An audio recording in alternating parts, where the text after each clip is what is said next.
It all started on 4chan a few years ago. Around 2006, an anonymous user on 4chan left a post on one of 4chan's forums. It said, "Hello, I walked hard on this game. Please replace it. It would very fun." It also included a link to a RAR file on MediaFire. Most people would disregard the post due to its abhorrent spelling. The ones that did visit the link, they would see that the file was called Edit and Eddy the Game, and forget about trying it. But the ones that did play it were in for a hell of a ride. Most of the reactions to the game were quite different than one might think. "What the hell? Holy shit, man, that was too scary. Do not play it, it's not what you think it is." And many other posts along the same topic. The post was removed a few months later because of the public reaction to the game. Also, the MediaFire link is no longer available as the original account holder is shut down. What you're about to read is a description of the game. The information gained about the game was received by the various users of 4chan who were unlucky enough to download the title. In order to start the game, you have to extract the RAR file into any folder. Attempting to run the game's exe file before doing so will result in an error message. Once extracted, the game can be launched by clicking ed and eddy the game.exe. The game will automatically enter full screen and cannot be closed unless you press Alt F4, close it with the task manager, or press the exit game button in the game. The game starts with what appears to be a poorly designed fan game. The title screen is an edit of a screen cap from the show, and the words play game, exit game, and the game are edited onto it, more than likely using Microsoft Paint. The play game and exit game are clickable, and they do exactly as they say. Starting the game will jump to a black screen with a few blank areas to enter information. The game asks the player for their name, their cell phone number, and the player's address. The game states at the top of the screen that entering any of the information wrong will remove from the experience of the game. Once the players enter their info so they can begin the game by pressing a button, they say play at the bottom of the screen. Pressing it will throw the player straight into the title. The game is in a first-person perspective, and the player starts out on the sidewalk of a poorly rendered 3D cul-de-sac. The in-game music is an endless loop of the Ed, Ed and Eddy opening song, and at the bottom of the screen there is white text that acts as a dialogue box for the game. Now, as soon as the game begins, the white text reads, "Step right up and try our all-new scam," or trick. I mean magic trick, only 25 cents. The game doesn't give the player any directions on how to play the game, so they have to fiddle around with the keyboard until they figure out the controls. WASD are used to control movement, the spacebar is used to jump, and moving the mouse moves the camera. Movement is slow, and jumping is floaty, and it doesn't go very high. Once the player figures out how to control the game, they'll eventually move towards the middle of the cul-de-sac, where a few characters and other objects are visible. Now, in the center of the cul-de-sac are flat models of Ed, Eddy, blopd, Jimmy, Kevin, and Sarah. The models are the simple, flat models that are always facing the player no matter where the player stands. Think of it like Doom or Wolfenstein.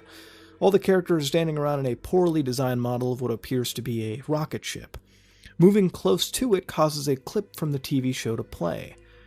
The clip is a scene from Season 2, Episode 2 of Ed, Ed and Eddy called Ready, Set, Ed. The clip is a scene of Ed stuffing all the kids into the rocket car, and Eddy enters to explain why blopd and Ed couldn't come with them. The clip's quality is poor, and it ends abruptly after Eddy finishes the explanation. Now, after the clip ends, the player is back in control of the game, but now the player is in a small 3D box-like room. The player can't do anything at this point, but after 30 seconds or so, they'll receive a text message on their phone. Now, if they can receive messages, if not, the player must use Alt F4 to exit the game. The message will say, "Type fast." The message is from a private number and can't be messaged or called back. Typing fast on the keyboard will cause the game to show another clip. But this time, the clip is of an old crash test footage. The audio is missing during the clip and no sounds are playing. The footage plays once and then freezes on the last frame. Pressing any button on the keyboard will cause the game to return to play mode, but this time all the features of the box room's wall are replaced with the final frame of the car crash scene. In the middle of the room, Eddy and blopd stand next to each other. Approaching the two will make the white text on the bottom of the screen change to say, "We killed them, Eddy." "I know, you idiot." "Oh my goodness, think of their families." "No, you moron, think of the quarters." and after a few seconds, the texture of the room will be replaced with pure black in the text, "You will pay for your sins." Then the game will freeze for a little bit and put the player in a new room. The new room is a long, pure black hallway, and after being in this room for a little bit, the player will receive a text message saying "Run." Some players wouldn't know what to do at this point and, frankly, quit. Other players will type the word "run," and the game would play a voice clip of Double D crying that was taken directly from the show, and the Ed, and Eddy opening music would stop playing. The white text at the bottom of the screen would now read "Run." If the player looks to one side of the hallway, they'll notice a flat model of Double D slowly getting closer, but this wasn't the same Double D model from earlier. Double D was now black and white, his eyes were now edited to be black and red, and he had no mouth. Touching Double D at this point would immediately cause the game to crash. Players that touched Double D claim to have heard footsteps inside the room, even if they lived alone.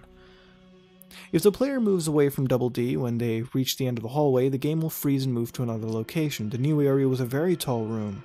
It wasn't very wide, but it went up very high. The text at the bottom of the screen now read, "Tap the spacebar." Tapping the spacebar will cause the player to constantly jump, and the player can now fly upwards by tapping the spacebar. After a few seconds, a white brown polygon will appear at the bottom of the map and slowly move upwards. Touching it will cause the game to crash. But if the player flies all the way up to the top of the room, the game will change locations one last time. The player is where they started the game, in the cul-de-sac, but now nobody is in the center of it. Only a guillotine stands in the middle, and white text now says, "End this horrible game now." But if the player does not touch the guillotine within a minute, they will receive 17 text messages that all say "End it." If the player is idle any longer, they'll receive a phone call. If they answer it, they will hear a reversed version of the Ed, and Eddy opening, and once it finishes, they'll hear a man yell at the top of his lungs.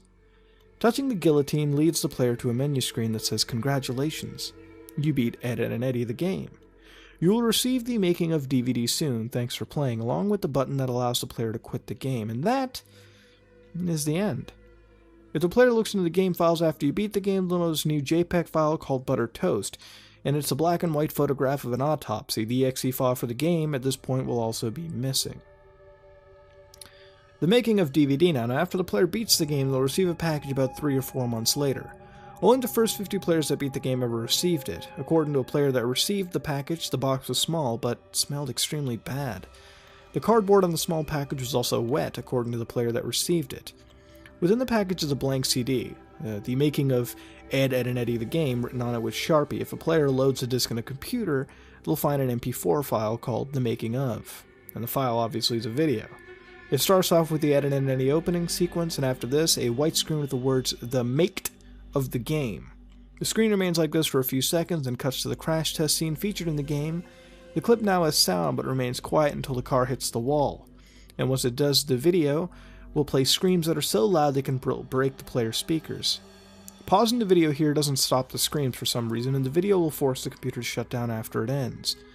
Players that watch the video have had some strange occurrences afterwards. They tend to hear their phone ring. Even though nobody is calling, some players claim to hear the reversed version of the theme song opening from far away as an echo.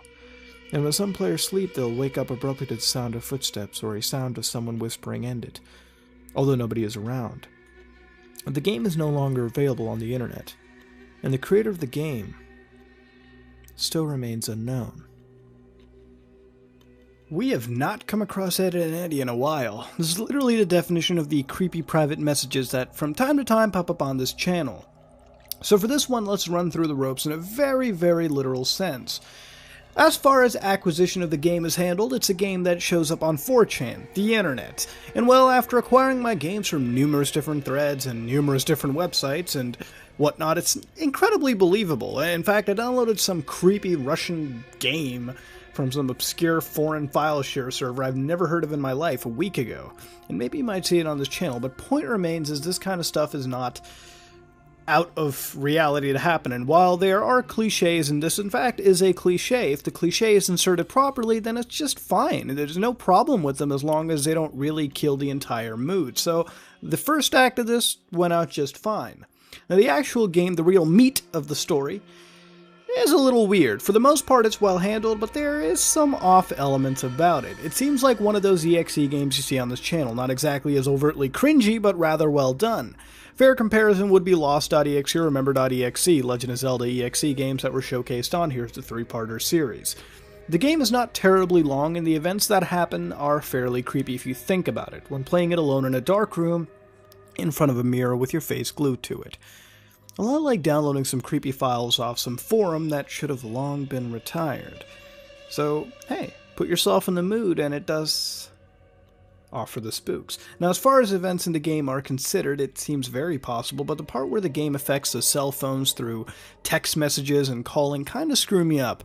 I mean, as far as technical believability goes, it kind of does give you a slap to the face, but I suppose if you wanted it to really happen, it surely can.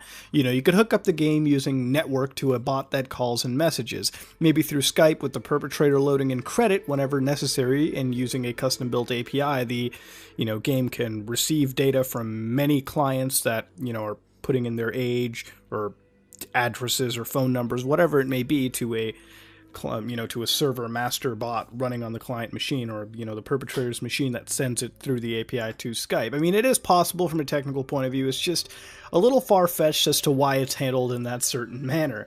And some of the things that happen on there, such as the guy screaming into your ear after the backwards music jingle, is just a little too hilarious when you start to really think about it as a whole. Receiving the actual, box, the package, is the very creepy part. I mean, this is the reason why I don't give my address to random queries ever. I mean, you shouldn't, because why the hell would you give your personal information out like that? But I have a fear of shit like this actually happening.